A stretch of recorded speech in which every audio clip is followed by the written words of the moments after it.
आप दीपक करने के पीछे कितनी बड़ी क्रिया कर रहे हो ये आपको मालूम नहीं है, इसलिए आज बताना जरूरी हो गया मुझे। बात कर रहे थे उधर देवता से, उतने में घी गर्म हुआ तो थोड़ा उकल के ऐसे बाहर निकला और अग्नि में गिरा। जैसे ही जो अग्नि में गिरा घी का थोड़ा बूंद वो के उस देव के शरीर में गया। कभी कभी ये करंट जोर से मारता है, आपने देखा है, फ्लक्चुएट होता है, वैसे वो देवता का शरीर से वो रोशनी जोर से फटी। तुरंत ऋषि को समझ आ गया कि ये जो गरम घी अग्नि में गिरेगा तो जो बाफ बनेगा वो घी गरम होके अग्नि में गिर के वो शक्ति देवों के शरीर में प्राण शक्ति दे सकता है। ये आइडिया उस दिन उनको ऋषि मुनि को आ गया। लेकिन देवता हैं 33 कोटि वर्ग, एक लक्ष्मी जो देवी है उसकी सेवा करने वाले हैं 1,20,50,120 देवता, सिर्फ लक्ष्मी के। तो 33 कोटि वर्ग देवता के कितने करोड़ देवता होंगे, उतने को कौन रोशनी पहुंचाएगा भाई। लेकिन मालूम पड़ गया कि अग्नि के अंदर घी पड़ने से ये शक्ति जाती है, तो तुरंत ऋषि ने अग्निदेव को याद किया। अग्निदेव वहां प्रकट हुए। अग्निदेव को कहते हैं कि हमने अभी हजारों वर्षों के शोध में जो नहीं पाया वो आज पाया कि आपके अंदर घी पड़ने से वो शक्ति जो बाफ बनती है देवों के शरीर में पहुंचती है। लेकिन देवता है करोड़ों, उन तक शक्ति पहुंचाएं कैसे? आपकी कुलदेवी का नाम क्या है? सब जोर से बोलो अपनी अपनी कुलदेवी का नाम। अलग अलग है कि नहीं? तो इतने देवता तक शक्ति पहुंचेंगी कैसे? देखो इस बहाने आज कथा में बैठ के कुलदेवी का नाम लेने का पुण्य भी आपको मिल गया। ऐसे ही कथा पुण्य करता रहता है, सबका पुण्य बढ़ाता रहता है, किसी प्रकार से पुण्य बढ़ता रहता है। अब आप देखो एकदम अग्निदेव विचार में पड़ गए कि सबको शक्ति कैसे पहुंचाए। फिर अग्निदेव को एक विचार आया, ऋषि मुनि को उन्होंने कहा कि ऋषि देखो मेरी पहली पत्नी है स्वाहा देवी। क्या है उसका नाम? देवी। स्वाहा देवी को मैं कहूंगा कि जब भी आप लोग घी डालोगे, जिस देवता के नाम से आपको शक्ति पहुंचाना वो नाम बोल के मेरी पत्नी का नाम साथ में बोल दिया करो, ताकि मेरी पत्नी जान लेगी कि ये शक्ति उन तक पहुंचाना है जिन देवता का नाम लिया, तो उन तक वो शक्ति पहुंचा देगी। और स्वदा देवी जो है पितृओं तक शक्ति पहुंचाएगी। पितृओं का यज्ञ करो तो मेरी दूसरी पत्नी स्वदा देवी के नाम से करो। देवों तक अगर आपको शक्ति पहुंचानी है तो पहली पत्नी स्वाहा देवी से करो। ओम नाकोड़ा भैरवाय स्वाहा। क्यों बोलते हैं? आज मालूम पड़ा कि अग्नि में गिरे हुए घी को स्वाहा देवी को बुला के कहते हैं कि स्वाहा देवी ये शक्ति नाकोड़ा भैरव को पहुंचाती है। ओम मानी भद्राय स्वाहा, यानी वो किसको पहुंचेगा? क्योंकि देवता बहुत है, एक नहीं है, तो जिनका नाम लिया उससे स्वाहा देवी समझ लेती है कि इनको पहुंचाना है। तो हवन में हम क्या करते हैं? अग्नि जलाते हैं। आपको आज मालूम पड़ गया कि अग्नि में घी क्यों डाल रहे हैं।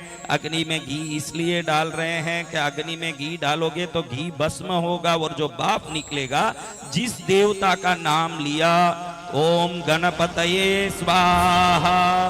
अब किसको पहुंच गया? वो समझ आ गया कि हवन इसीलिए करते हैं, उसमें घी डाला जाता है, उस देवता का नाम लिया। स्वाहा देवी जिस देवता का नाम लिया उनको वो शक्ति पहुंचा रही है।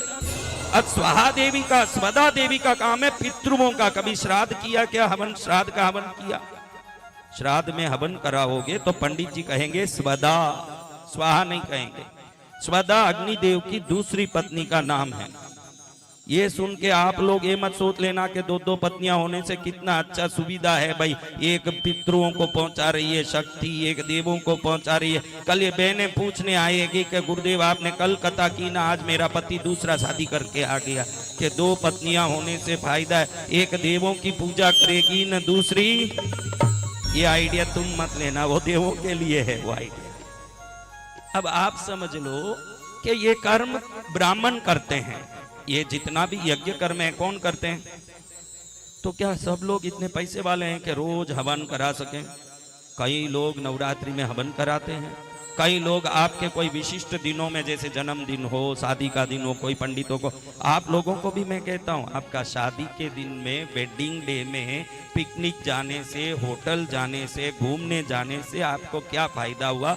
उस दिन कम से कम एक तीर्थ या मंदिर में जाके दर्शन करो, और शक्ति है तो उस दिन किसी पंडित को बुला के ये यज्ञ करो, क्योंकि आपके कोई भी शुभ दिन अति शुभ होने के लिए आशीर्वाद की जरूरत है। जय गुरुदेव।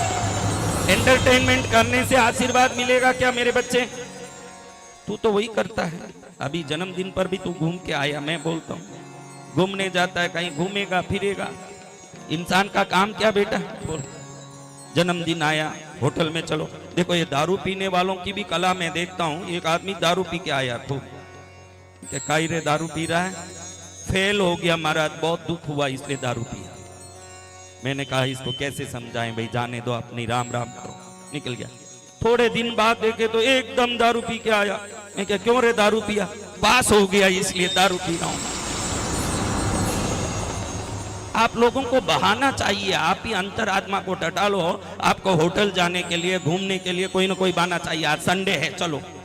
आज जन्मदिन है, चलो। आज शादी का दिन है, चलो। इस बहाने को देखो, जो पानी कुएं से निकल रहा है वो खेत पर चढ़ेगा तो क्या फायदा होगा? हाँ, अगर वो बंजर भूमि में चढ़ेगा तो क्या करेगा? तो आपके अच्छे दिन के कोई भी बहाने हो, वो सभी बहाने परमात्मा के चरण में जाके समाप्त होने चाहिए, तब आपके बहाने सार्थक होते हैं। जन्मदिन में होटल गए, खाने के लिए होटल गए, पीने के लिए होटल गए, घूमने के लिए होटल गए, शादी के दिन में होटल गए। क्या जाओगे होटल में? समझो। तो अब महाराज लोगों ने सोचा कि ब्राह्मण यज्ञ करेगा तो खर्चा होगा और कभी एक बार ही हो सकेगा, लेकिन देवों को हमने घर में स्थापित किया, उनकी कृपा रोज पाने के लिए क्या करें? तब दीपक का विधान आया। हवन में देखो, नीचे अग्नि है। हवन में क्या करते हैं? कुंड में। और ऊपर से क्या करते हैं? क्या करते हैं? और दीपक में देखो, अग्नि अंदर है, दीपक में घी है। घी से अग्नि को संबंधित करके घी को समाप्त करना, यही उसका एक कारण है। बस हवन में भी घी डाल के स्वाहा बोलते हैं, दीपक में भी घी डाल के अग्नि लगाते हैं, और अग्नि के संबंध से वो घी खत्म होता जाता है। जिस देवता के सामने दिया जलाया उन तक वो शक्ति जाता है। तो घर के वो देवता कहते हैं कि तूने मुझे शक्ति दिया तो मैं तुझे शक्ति दूंगी। लेकिन ये शक्ति मिलता क्यों नहीं है महाराज? ये शक्ति मिलता क्यों नहीं है? बोलो। आपने दिया तो जलाया, ये शक्ति मिलता क्यों नहीं? अभी देखो ये बिजली, दो तारों से ये बिजली जलता है कि एक तार से जलता है? हाँ, अगर एक तार लगा के बिजली जलाएं तो ऊर्जा का एकमात्र सूत्र है कि ऊर्जा नकारात्मक सकारात्मक, यानी पॉजिटिव नेगेटिविटी, पॉजिटिविटी दोनों जुड़ता है तो एनर्जी बनता है। तो आज तक आपने एक ही बत्ती करके दिया जलाया, तुम्हारी दादी ने भी जलाया, तुम्हारी माँ ने भी जलाया, तुमने भी जलाया। एक तार से बिजली में प्रकाश उत्पन्न नहीं हो सकता, तो एक बत्ती डाल के दिया जला के ये छेद वाले मटकी में पानी भरती रहोगी, जिंदगी भर भरो, 10 जन्म भरो ने 1000 जन्म भरो और करोड़ जन्म भरो। कितनी बत्ती का दीपक जला रही हो मेरी बच्चियों? बोलो, जोर से बोलो। एक बत्ती। अभी एक तार से ये प्रकाश दिया, बिजली, करंट जलेगा, जलेगा।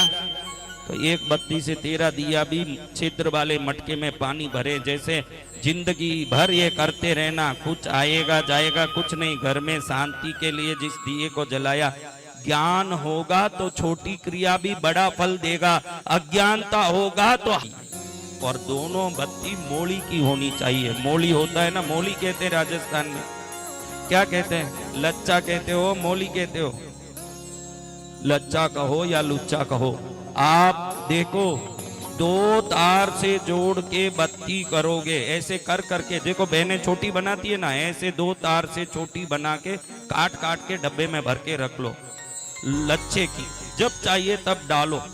और जितना बड़ा दिया जलाओगे उतनी शक्ति आपको प्रकट होगा, क्योंकि यही उनको प्राण शक्ति, दिया देवताओं को प्राण देने का सबसे बड़ा विधि है, बड़ी भक्ति से दिया करना। तकलीफ कहाँ आती है? एक लेटर मैंने लिखा, प्रिय राजेश मैं यहाँ ठीक हूं, तू ठीक है बेटा, तेरा कल्याण हो, ऐसे एक लेटर मैंने लिखा।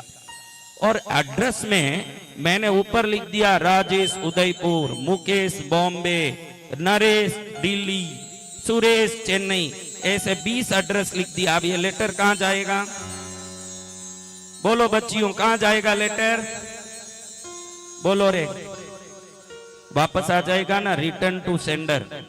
तो ये आपके 7 पीढ़ियों से, 70 पीढ़ियों से, 700 पीढ़ियों से ये चलता है।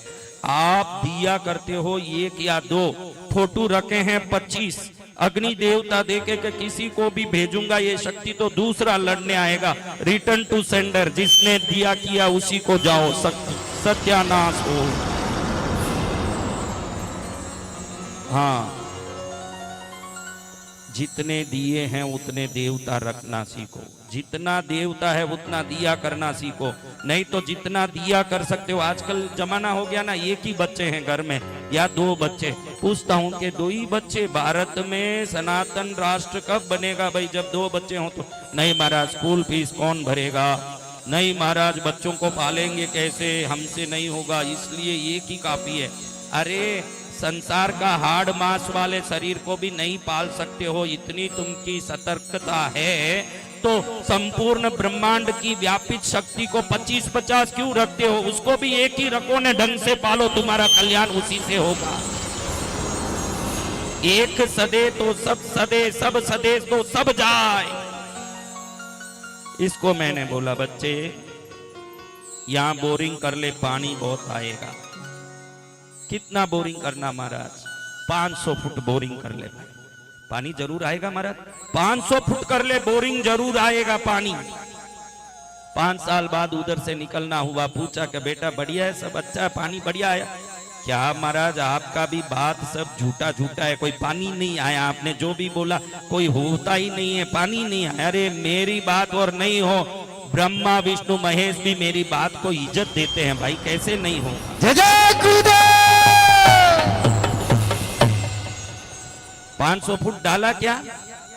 500 फुट तो डाला महाराज, आपने बोला तो क्यों नहीं डालेंगे? कहां डाला बता? यहां डाला, वहां डाला, वहां डाला, वहां डाला। अरे वहां डाला, वहां डाला, मैंने बताया ना यहां डाला। नहीं महाराज, वो बोरिंग वाला बोला कि 100 फुट के ऊपर भाव बढ़ता है, हर 100 फुट के ऊपर भाव बढ़ेगा, 100 के ऊपर 20 रुपया बढ़ेगा, 200 के ऊपर और 20 बढ़ेगा, 300 के ऊपर और 20 बढ़ेगा। मैंने सोचा भाव बढ़ा के क्या फायदा, 500 ही तो डालना है, यहाँ 50 डाल दूं, वहां 50 डाल दूं, वहां 50 डाल दूं, वहां 50 डाल दूं, यहाँ 50 डाल दूं, 10 जगह 50-50 फुट डाल दिया महाराज। टोटल कितना हुआ? 100। तो आपकी बात मैंने मान ली, फिर पानी कैसे नहीं आया?